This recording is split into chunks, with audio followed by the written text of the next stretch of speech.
Okay guys, this is the first tutorial step guidelines for 3ds Max. I'm just going to cover a quick few things that I think you would need to know about 3ds Max and how to move around it. I won't try to drone on as much as I can because I don't like the sound of my own voice, but here we go.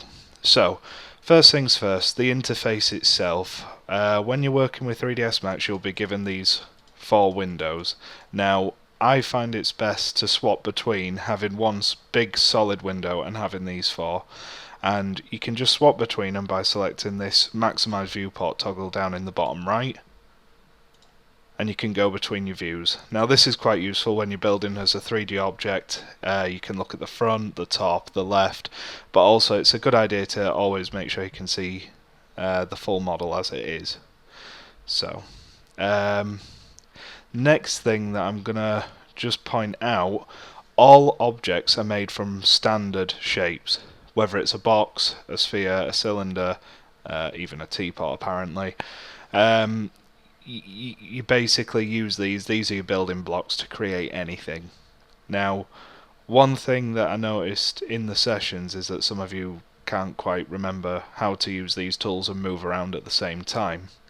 So, we're just going to start with something easy. So if you select the box, it will come up with some parameters. Now, most of the times 3ds Max should be set up to work really on a standard level, so it shouldn't be complicated. It shouldn't have extra lines or anything that would screw up your model. So if I was to draw this out, it should just show as a standard box with flat edges all the way around. By the way, okay, so this is what I'm going to just cover. Moving around the object, if you click middle mouse button, you should be able to just pan around the view, and you should see your mouse turn to this little hand icon.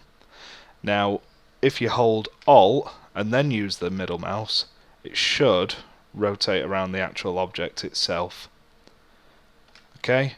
If you don't want to use that, you can use this little tool at the top and it should go around. Now, this tool is fine, however, I don't know if the version with the college will do this, but my version snaps to the side, so I don't really like using that tool.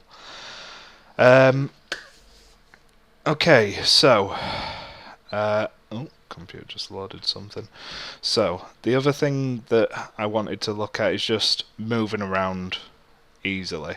So you've got three options up here. You've got select and move, select and rotate, select and uniform scale.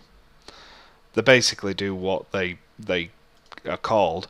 So if you select the move tool, you'll notice you get X, Y and Z.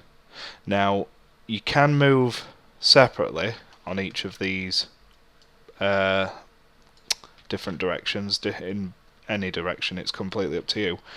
X, Y and Z. However, what I will point out is that there's also this little square in between 2 points, and what that lets you do is go between both axes. So if I select the X and Y, I can move in a full 360 along the floor, and it doesn't snap the same way that it would if I was to just select one edge. So I can't move it down no matter what direction I put my mouse in. And it's same for this. It just, goes around more like a Ferris wheel. So yeah, have a play around with the move tool. The next one that I'm going to point out is the rotate tool. Now obviously try to stay with the lines on this one, because if you go in between, obviously you get the same effect as select and move, but with rotate it can cause a few issues. So if I go between two axes and start spinning around, I don't have that much control over the object. Okay? So when you're using the scale tool, please try to make sure that you've got the right axes highlighted. And if you notice just above the circle, it comes up with a percentage of how from a 360-degree angling system that tells you how much you're rotating. Now, it's good because you can go, like it says there, 26.05. That's great if you're being really precise about what you're creating. However, if you're wanting to do like a full 90 degrees, now obviously getting 90 degrees bang on is really difficult to do. One way that you can tackle this is if you this option here called angle snap. Now if you select that, it will snap any object to the next level of 5 degrees. So there, you've got a straight 90 degree angle.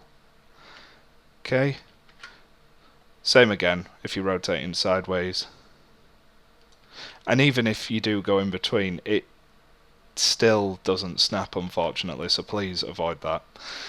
Final tool I want to talk about, just very quickly, I'm sorry my voice probably will get boring at this point, is the scale tool, which is this one up here. Now, this scale tool basically does the exact same thing as the move and rotate, but again, please be aware of which segment of the tool you are highlighting, because going in between will scale it in a specific direction. Going directly in the middle will scale it in all directions, so that's probably the one that you'll use more, but you can use it to make sections longer or shorter, so it's completely up to you how you use it. Anyway, that covers movement and using the actual interface itself. The next tutorial should be on modifiers and what you can do with modifiers. Thank you for listening, hope it helps.